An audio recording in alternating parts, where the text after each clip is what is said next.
Nancy Rawat the Bharat में आपका स्वागत है। पेश आज के मुख्य समाचार। देश भर के गैंगस्टर 60 ठिकानों पर एनआईए की छापेमारी। यूक्रेन के कई क्षेत्रों में ब्लैकआउट। राष्ट्रपति जेलेंस्की ने रूस को ठहराया जिम्मेदार। नीट रिजल्ट 2022 उत्तराखंड में दूसरे स्थान पर रहे देहरादून के प्रियांशु। हासिल की ऑल इंडिया की 119वीं रैंक। एशिया कप 2022 में फ्लॉप रहे दिग्गज बैट्समैन बाबर आजम अफगानिस्तान के खिलाफ 0 पर हुए थे आउट। रणवीर कपूर आलिया भट्ट की ब्रह्मास्त्र ने रचा इतिहास। वर्ल्ड वाइड बॉक्स ऑफिस पर कर दिखाया कमाल। अब खबर विस्तार से। संगठित आतंकी समूह और गैंगस्टरों पर लगाम कसने के लिए एनआईए सक्रिय हो गई है। एजेंसी ने उत्तर भारत में करीब 60 ठिकानों पर छापेमारी की। नार्को टेररिज्म, हथियार तस्करी और गैंग वॉर पर लगाम लगाने के लिए यह कार्रवाई की गई है। एनआईए के सूत्रों ने बताया कि अवैध गतिविधियों पर लगाम कसने के लिए यह सर्च ऑपरेशन शुरू किया गया है। एजेंसी को अंदेशा है कि एक साजिश के तहत अवैध गतिविधियों को संचालित किया जा रहा है। एजेंसी का कहना है कि कुछ टॉप गैंग्स को रडार पर लिया गया है जो भारत में ही ऑपरेट हो रही है या फिर उनके मुर्गे विदेश से आतंकवाद को बढ़ाने का काम कर रहे हैं। हाल ही में हरियाणा और पंजाब के पुलिस अधिकारियों के साथ मिलकर एनआईए ने बैठक की थी। एनआईए ने दिल्ली, एनसीआर और हरियाणा, पंजाब, राजस्थान और वेस्ट यूपी में कई ठिकानों पर छापेमारी की। हाल ही में नीरज दवाना गैंग, लॉरेंस बिश्नोई गैंग पर समेत 10 गैंगस्टर के खिलाफ एनआईए ने जांच शुरू की थी। बता दें कि पंजाबी सिंगर सिद्धू मूसेवाले की हत्या में भी लॉरेंस बिश्नोई गैंग का ही हाथ बताया जा रहा है। दूसरी तरफ लोकसभा चुनाव में अभी करीब 2 साल का वक्त बचा हुआ है, लेकिन राजनीतिक बयानबाजी और अटकलों का दौर अभी से जारी है।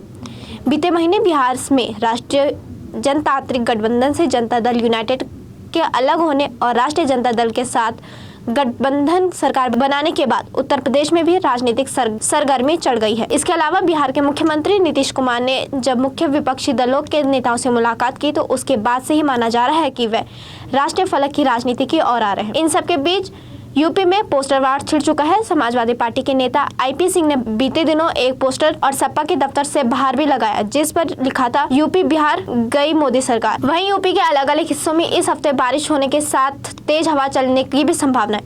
लखनऊ मौसम केंद्र के अनुसार सोमवार और मंगलवार को कुछ स्थानों पर भारी बारिश, गरज चमक के साथ बौछारें पड़ने के आसार हैं। इसके अलावा बुधवार और गुरुवार को राज्य के ज्यादातर जगहों पर बारिश या गरज के साथ बौछारें पड़ने का अनुमान है। वहीं शुक्रवार और शनिवार को पश्चिम यूपी में कई स्थानों पर जबकि पूर्व यूपी के कुछ स्थानों पर बारिश या गरज के साथ बौछारें पड़ सकती हैं। मौसम विज्ञान के मुताबिक राज्य में सोमवार से बुधवार के दौरान 30 से 40 किलोमीटर प्रति घंटे की रफ्तार से भी हवा चल सकती है। मौसम विज्ञान ने भारी बारिश को देखते हुए यूपी में येलो अलर्ट जारी कर दिया। खबरों में आगे बढ़ते हुए बात करेंगे अंतर्राष्ट्रीय खबरों की। राष्ट्रपति जेलेंस्की ने रविवार को कहा कि रूस पूर्वी यूक्रेन में बिजली कटौती के लिए जिम्मेदार है। जेलेंस्की ने मास्को पर जानबूझकर नागरिक बुनियादी ढांचे को प्रभावित करने का आरोप लगाया। जेलेंस्की ने रूसी आतंकवादियों को खार्किव और डोनेट्स्क क्षेत्रों में फुल ब्लैकआउट और निप्रोपेट्रेव्स्क और सुमी क्षेत्रों में आंशिक रूप से ब्लैकआउट के लिए दोषी ठहराया।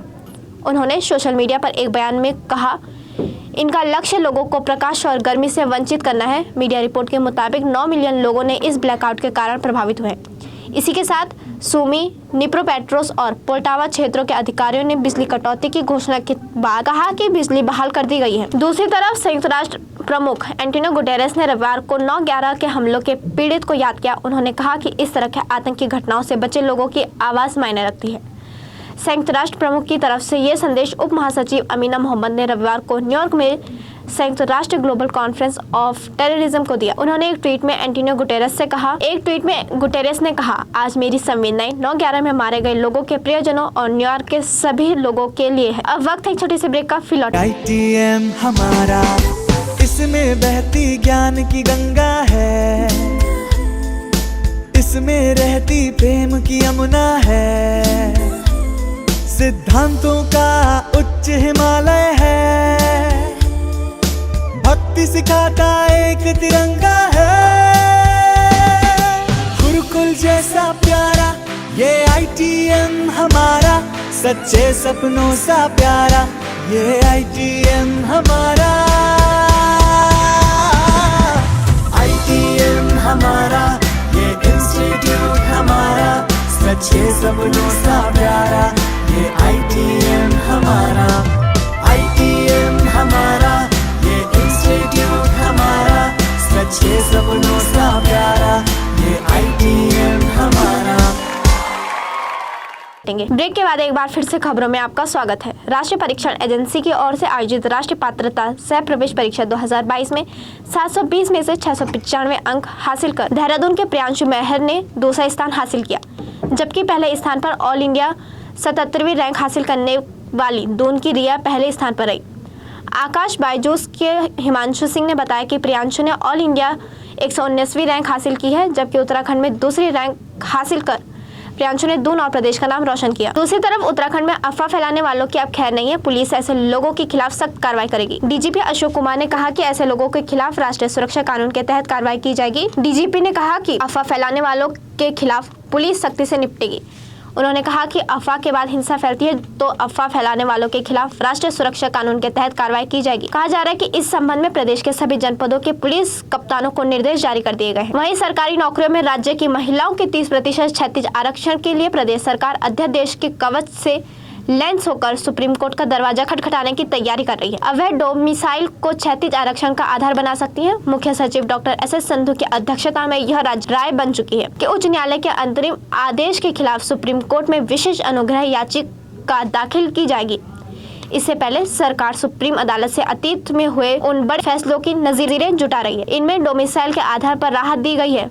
मामले नौकरियों से इतर दाखिलों से जुड़े हैं। दूसरी तरफ पाकिस्तान को एशिया कप 2022 के फाइनल मैच में श्रीलंका के खिलाफ हार का सामना करना पड़ा। श्रीलंका ने इससे पहले सुपर 4 में भी पाकिस्तान को मात दी थी। पाक कप्तान बाबर आजम इस बार पूरी तरह से फ्लॉप रहे। पाकिस्तान भले ही उनकी कप्तानी में फाइनल तक पहुंच गया, लेकिन बाबर का प्रदर्शन बेहद खराब रहा। वह सिर्फ एक मैच में 30 रन बना पाए। इसके अलावा किसी मैच में वह प्रभावी प्रदर्शन नहीं कर सके। बाबर आजम एशिया कप 2022 के पहले मैच में भारत के खिलाफ महज 10 रन बनाकर आउट हो गए थे। वह अफगानिस्तान के खिलाफ खाता तक नहीं खोल सके। उन्हें फारूकी ने अपना शिकार बनाया था। वह फाइनल में पाकिस्तान के खिलाफ 5 रन बनाकर आउट हो गए थे। दूसरी तरफ बॉलीवुड एक्टर रणवीर कपूर और आलिया भट्ट की फिल्म ब्रह्मास्त्र बॉक्स ऑफिस पर ताबड़तोड़ कमाई कर रही है। अयान मुखर्जी की फिल्म ब्रह्मास्त्र का ओपनिंग वीकेंड धमाकेदार रहा। इसके साथ ही ब्रह्मास्त्र ने एक बड़ा रिकॉर्ड भी अपने नाम किया है। फिल्म पिछले हफ्ते वर्ल्ड वाइड बॉक्स ऑफिस पर 1 नंबर के साथ रही। मीडिया रिपोर्ट के अनुसार ब्रह्मास्त्र का वर्ल्ड वाइड कलेक्शन करीब 210 करोड़ रुपए के आसपास पहुंच चुका है। फिल्म ने सिर्फ अपने देश में ही नहीं बल्कि दुनिया भर में हिट का झंडा लहरा दिया। ब्रह्मास्त्र 3 दिन में ही इंडियन बॉक्स ऑफिस पर 100 करोड़ के क्लब में शामिल हो गई है। इसी के साथ आज के समाचार समाप्त हुए। धन्यवाद।